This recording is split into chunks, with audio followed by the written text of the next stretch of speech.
For more stories, visit maxcandee.com. Global Loonies, Joey's Wacky Adventures by Max Candee. Episode 1, The Big Red Button. Chapter 1. Joey Papagopoulos is on a mission.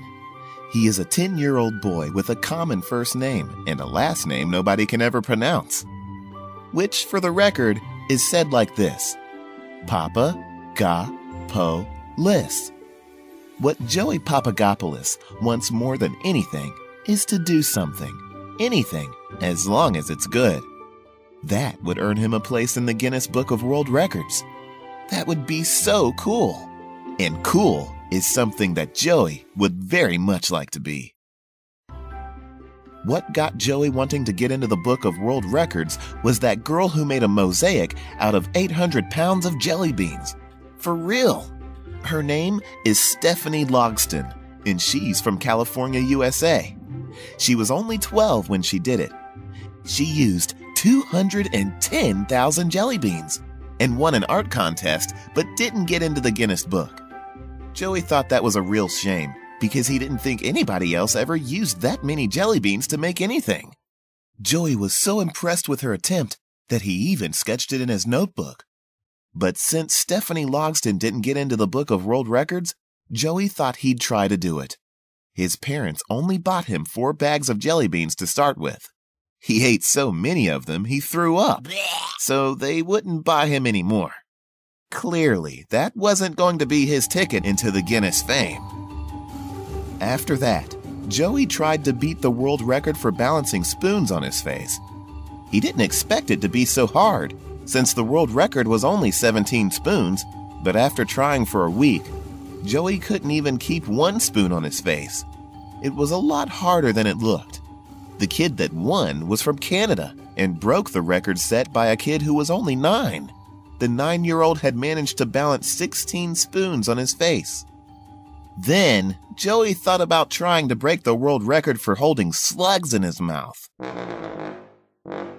A guy from Germany had won that by putting 400 slugs in his mouth and keeping them there for 10 seconds.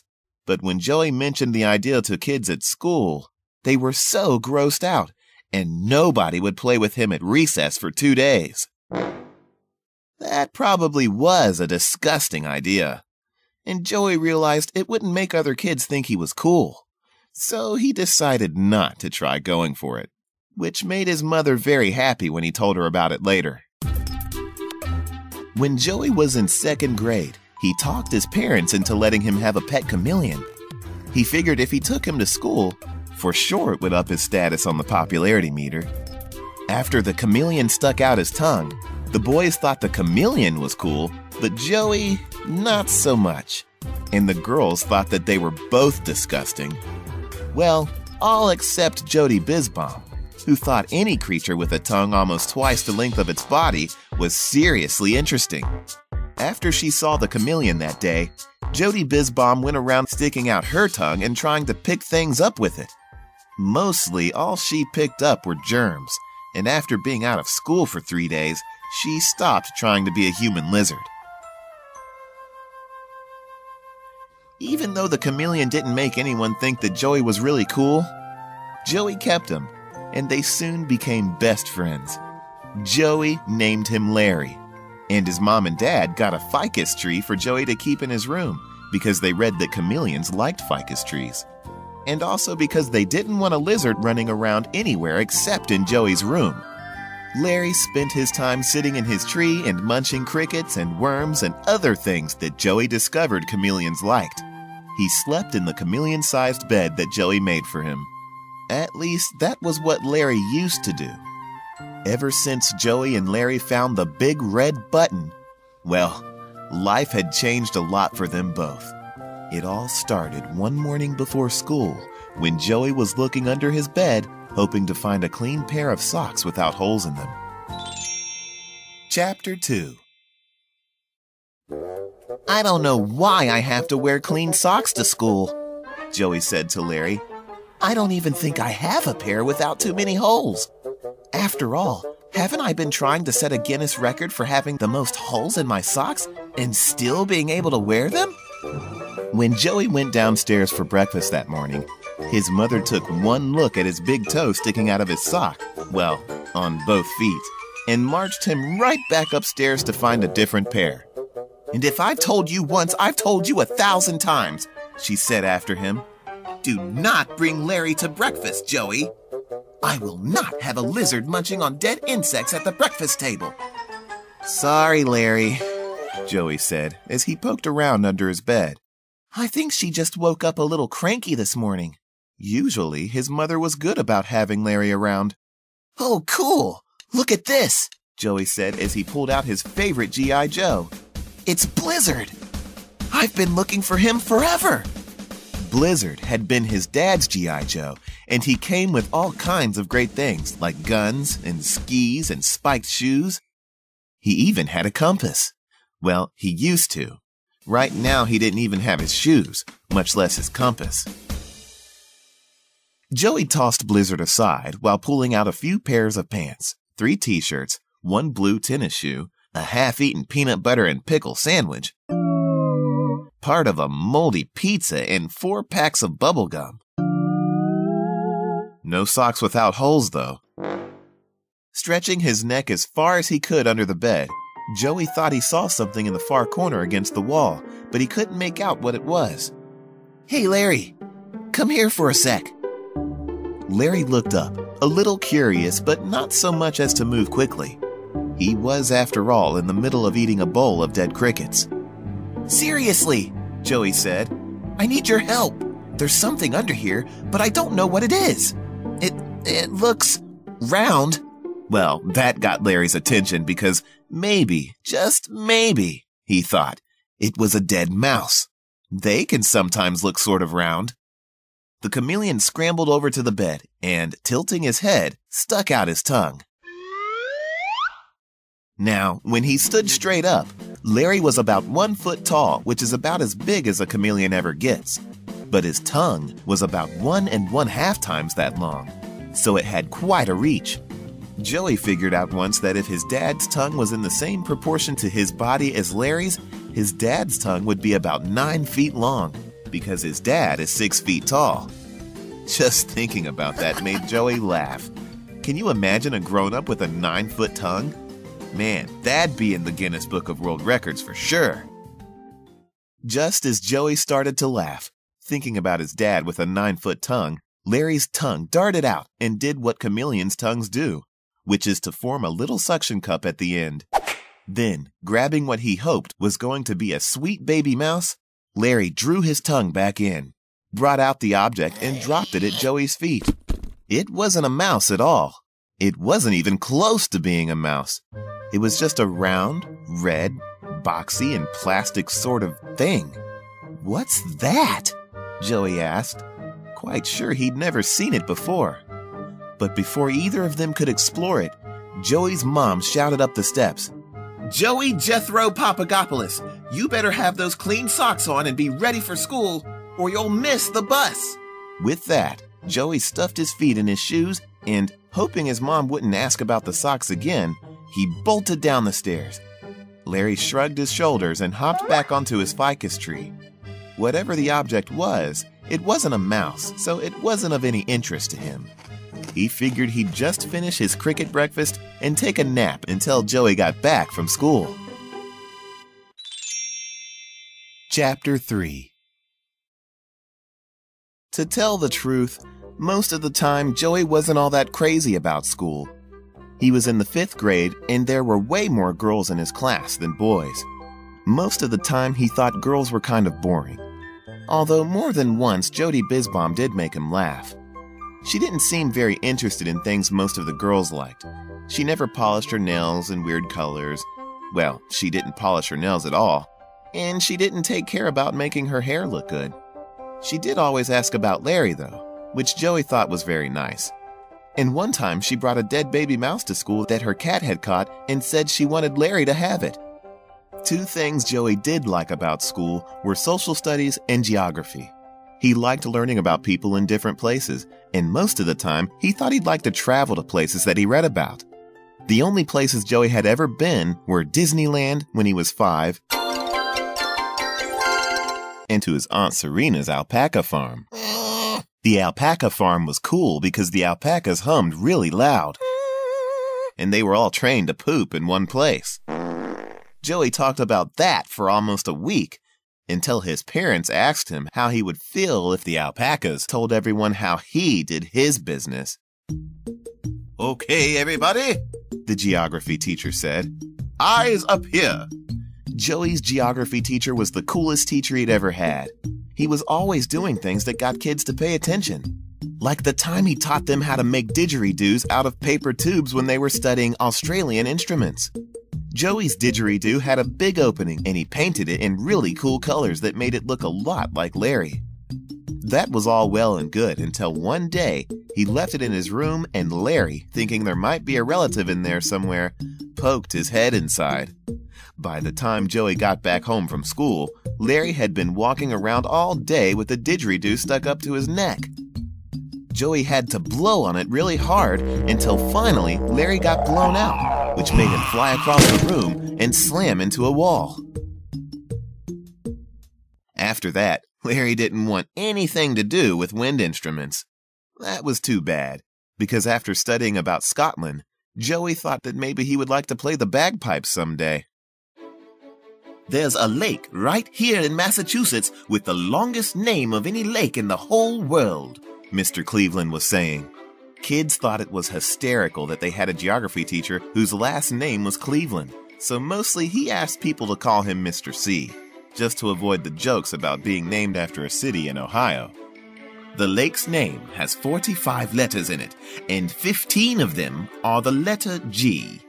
You will have 20 minutes to find out 3 things. 1. What is the name of the lake? 2. What does the name mean? And 3. How do you pronounce it correctly? First one to come back with 3 right answers gets 10 extra credit points on your next test." Everyone looked around. Seriously? 10 free points on the next test? For sure, Joey was going to do his best to find those 3 answers. He could use the 10 extra points.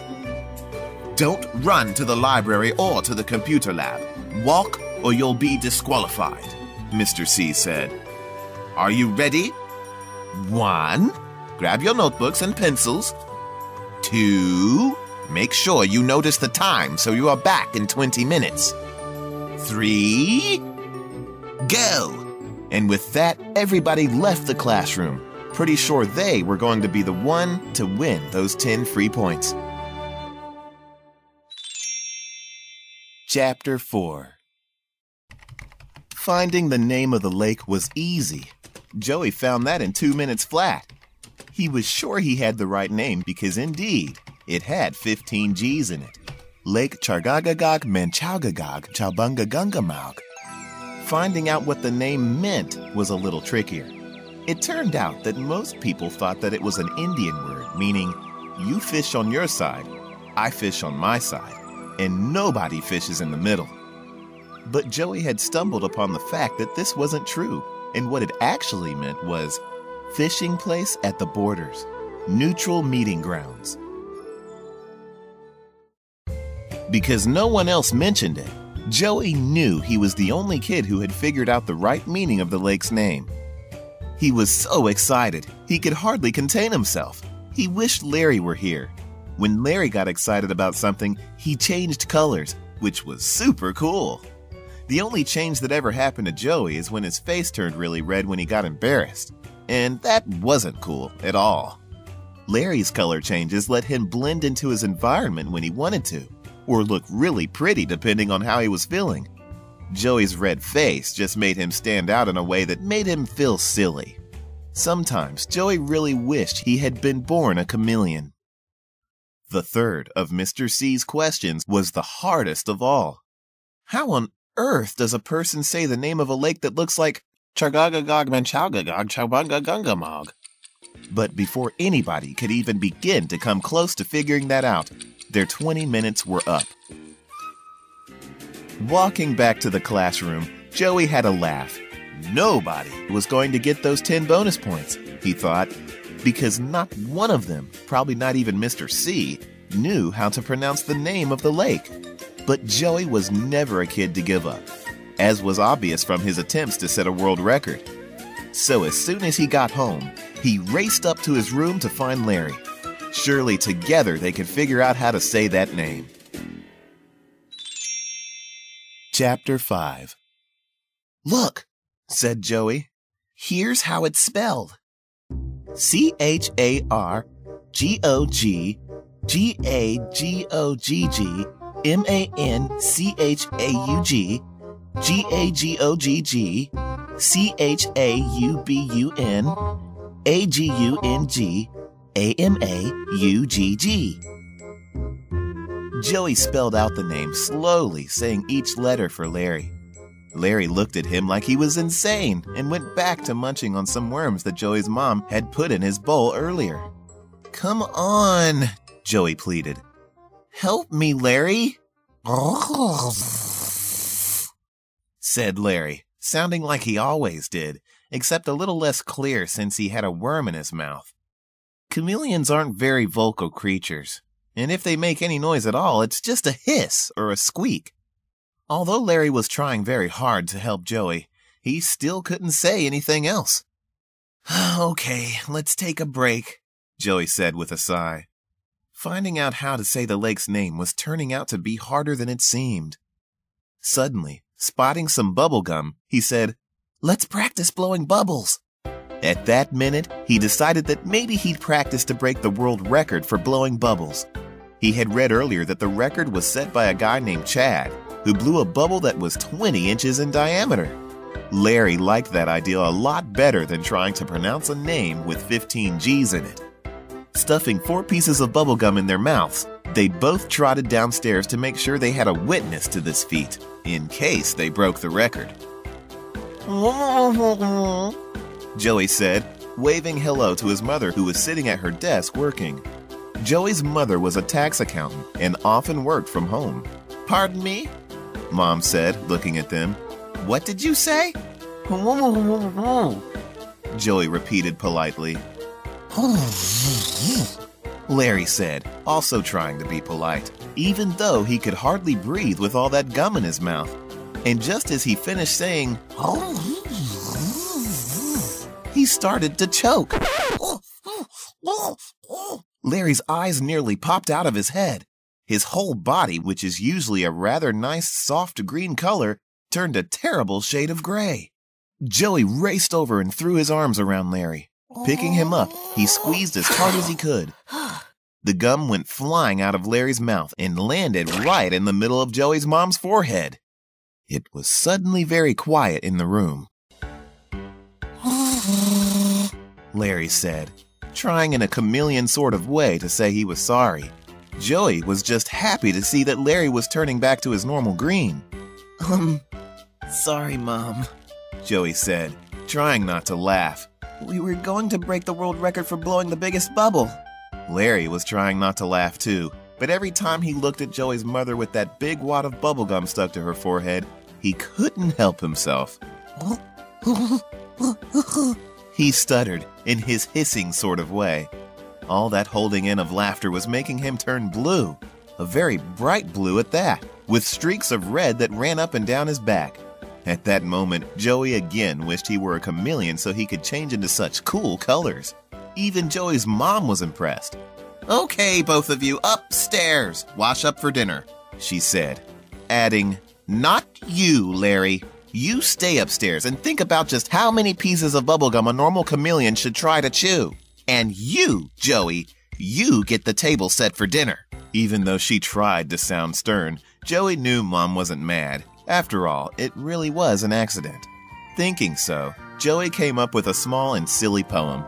"Bubblegum bubbles are not the way for me to break a record today. Hey, Larry, I made a poem," he said, laughing. "Maybe I can set a Guinness World Record for poem writing." Larry wasn't quite sure there was a way to win a record for poem writing, but he didn't want to burst Joey's non-bubblegum bubble, so he didn't mention this little fact to Joey. A boy needs his dreams, after all. Chapter 6. After dinner, Joey did his homework while Larry hung out in his tree. Neither one of them could stop thinking about the lake.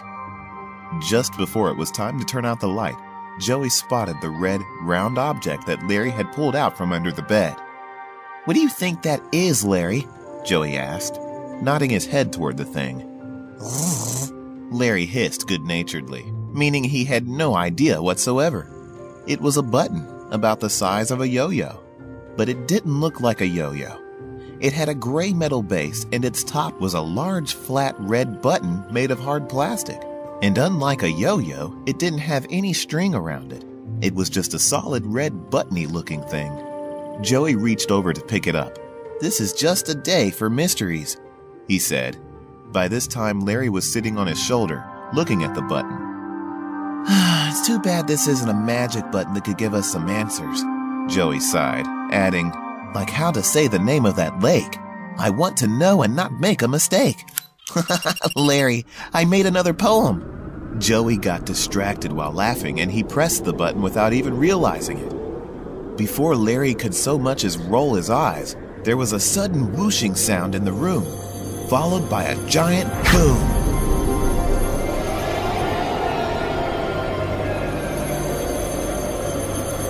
The air around them swirled in all sorts of colors that changed as fast as they appeared.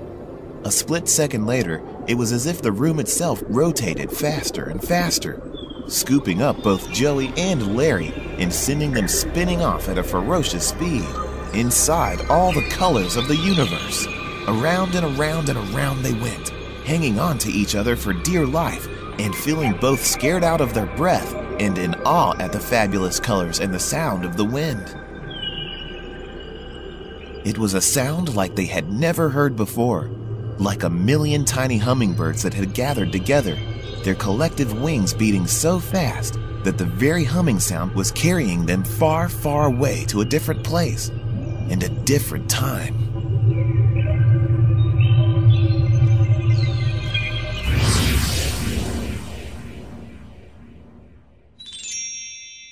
Chapter 7. Suddenly, it was very quiet. Joey and Larry shook their heads to clear their confusion over what had just happened.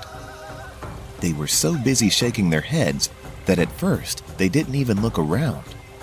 "Whoa!" Joey said. "What was that?" He was pounding the side of his head with the heel of his palm, as if to clear out cobwebs inside his brain. "Oh, wow!" Larry said, doing the same thing to the side of his head as Joey.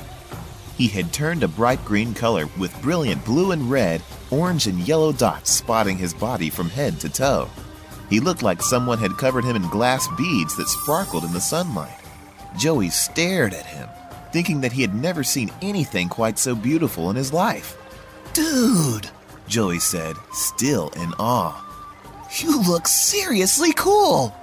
Looking around, Joey realized that to someone who didn't know he was there, Larry kind of blended in with the grass and flowers, which was weird because not a minute ago, they were about to go to sleep in his bedroom, which certainly had none of those things in it.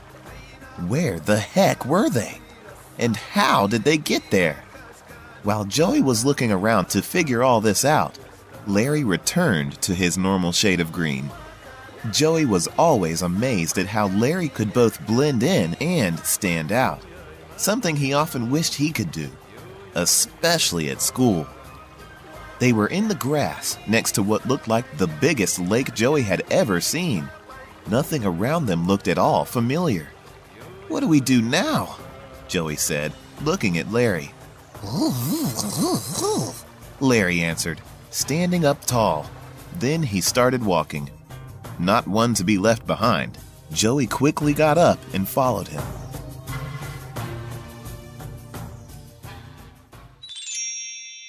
Chapter 8. Joey and Larry had been walking for a few minutes when they saw a bit of commotion ahead. An Indian chief appeared to be arguing with a man who sounded very British. In fact, he looked very British too. Joey knew this from having studied about English colonists in school. The man's clothes were made of wool and linen. As they got closer, Joey and Larry saw a band of Indians on one side and some people he guessed were British colonists on the other. This made Joey think that not only were they nowhere near home, they weren't even in the right century. Was it possible the red button had transported them back in time? Larry cocked his head to one side, and a little streak of orange color crept up his back, which always happened when something confused him. He couldn't figure out where they were either. Joey, seeing the orange streak, patted Larry's shoulder and said, "I think our red button might be magical, Larry. I think it brought us to the lake, maybe to help us figure out how to say its name properly." The more Joey mulled over it, the more he realized his last thought back home had been wishing the button was magic enough to answer the mystery of the lake's name. "Cool tool," Joey said, smiling. He was beginning to get into this rhyming thing. Meanwhile, Indian Chief said, "You fish on your side, I fish on my side. Nobody fish in the middle. Then there will be peace between our tribes." The chief spoke English with a heavy accent. The man who looked to be the leader of the Englishmen puffed out his cheeks, raised his chin, and said, "But I like to fish under that tree on your side."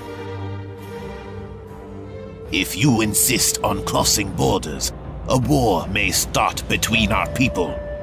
We don't want a war, and to keep the peace, our men of magic will call all the fishes away," said the chief.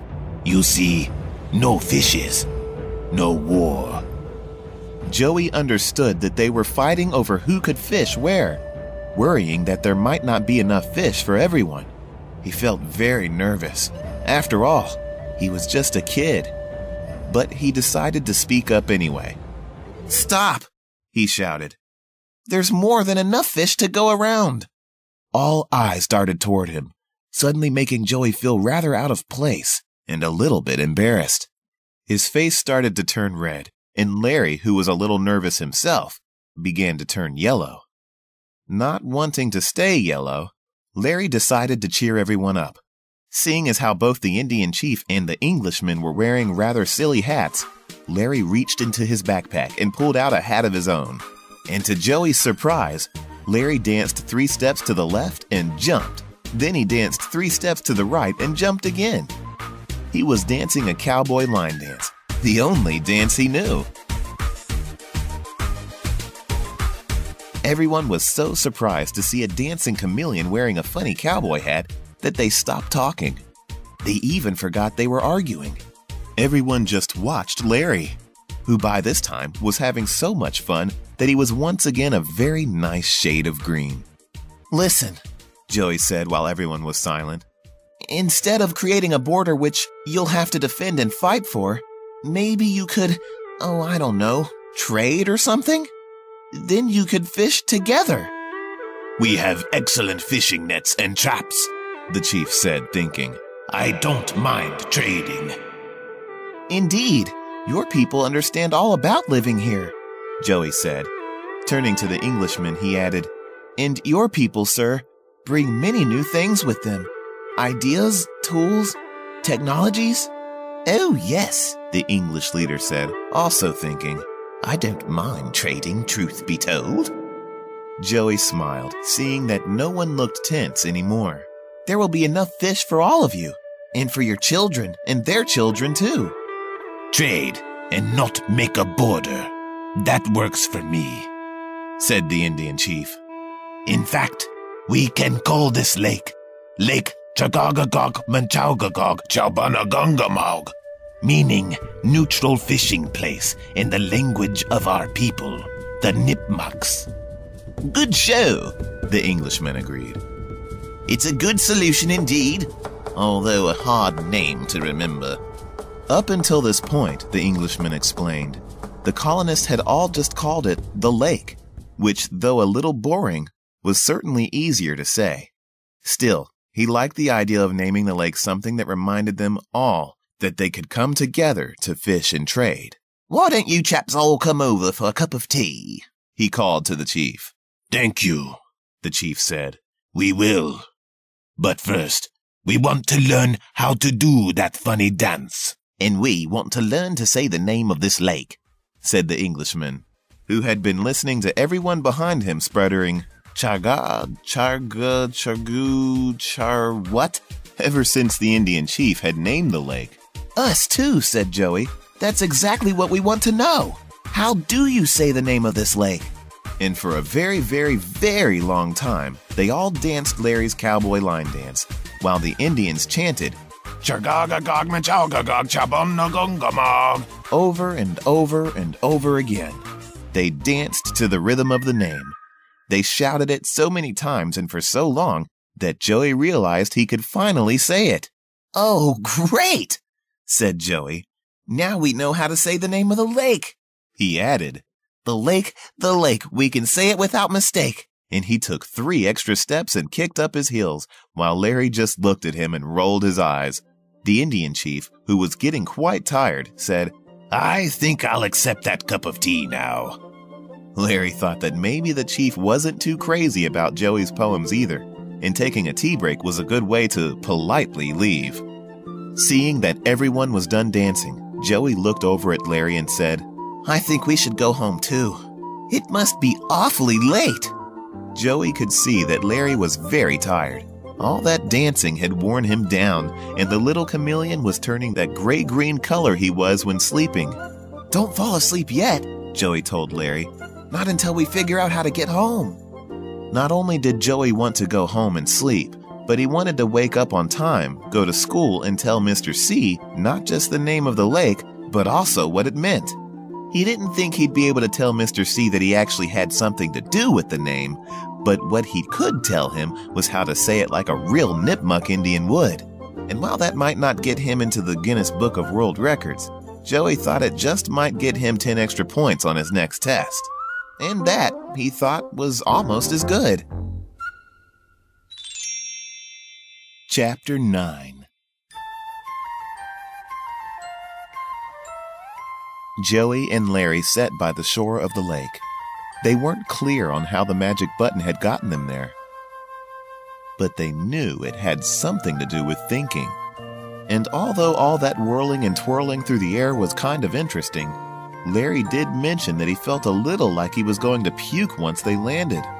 2 things Larry didn't like very much were heights and motion, so maybe they could figure out a way to think themselves back home a little more gently than they had arrived. "Did I say a poem right before it happened?"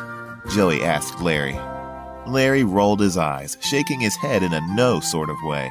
He could see that this poem idea might get out of hand really fast. "No, wait, Larry, I think I did say a poem."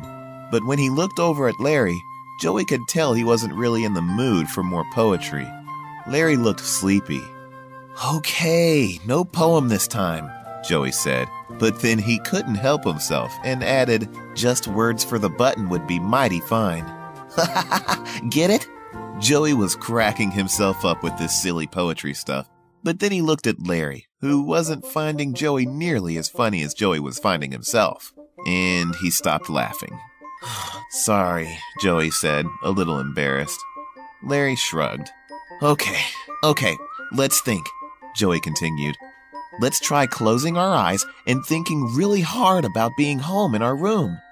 Now, don't fall asleep yet, Larry, because first we have to think where we want to be, and then when we are ready, I'll press the button." Picturing their room, and all the dirty clothes and moldy food, toys, books, and dirty socks, Joey said, "All right, 1, 2, 3.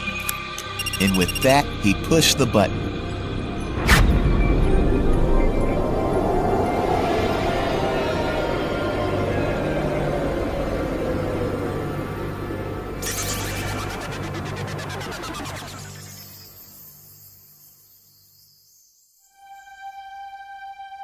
The next thing they knew, when they opened their eyes, they were right back in their bedroom, amidst all the familiar mess.